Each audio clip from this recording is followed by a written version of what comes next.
పిఠాపురం రాజకీయం పతాక స్థాయికి చేరుకుంటుంది.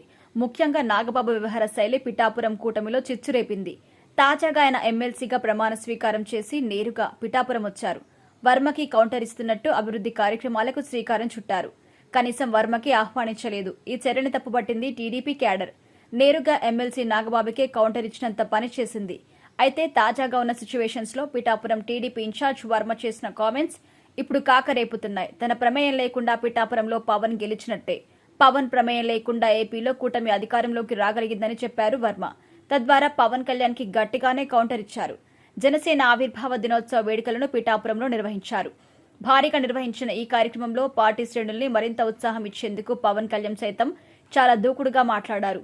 4 దశాబ్దాల తెలుగుదేశం పార్టీ నిలబడినట్టుగా చెప్పుకొచ్చారు. మరోవైపు మెగా బ్రదర్ నాగబాబు సైతం కీలక వ్యాఖ్యలు చేశారు. పిఠాపురంలో పవన్ గెలుపు వెనుక ఎవరైనా ఉన్నారు అనుకుంటే అది వారి కర్మ అంటూ తేల్చేశారు. తద్వారా పవన్ కళ్యాణ్ గెలుపులో వర్మ పాత్ర లేదు అని సంకేతాలిచ్చారు. అప్పటి నుంచి కూటమిలో ఒక రకమైన విభిన్న వాతావరణం కనిపిస్తోంది. అప్పటి వరకు పవన్ చర్యల్ని అభినందించిన టీడీపీ శ్రేణులు కాస్త ఆలోచించాయి. వర్మ విషయంలో నాగబాబు చేసిన కామెంట్స్ ఎక్కువ మంది తప్పుపట్టారు కూడా. అయితే ఇటీవల ఎమ్మెల్సీ అయ్యారు mega brother Nagababu. MLA quota కింద జరిగిన 5 ఎమ్మెల్సీ స్థానాల్లో జనసేన తరపున ఒక ఎమ్మెల్సీ పదవి దక్కించుకున్నారు. పదవికి ప్రమాణ స్వీకారం చేసిన వెంటనే పిఠాపురం వచ్చారు. ఇక పెద్ద ఎత్తున అభివృద్ధి కార్యక్రమాలకు శ్రీకారం చుట్టారు. అయితే కూటమిలో ఒక పార్టీ ఇన్ఛార్జిగా ఉన్న వర్మని మాత్రం ఆహ్వానించలేదు. ఇది వారి అభిమానుల్లో కలిచివేసింది.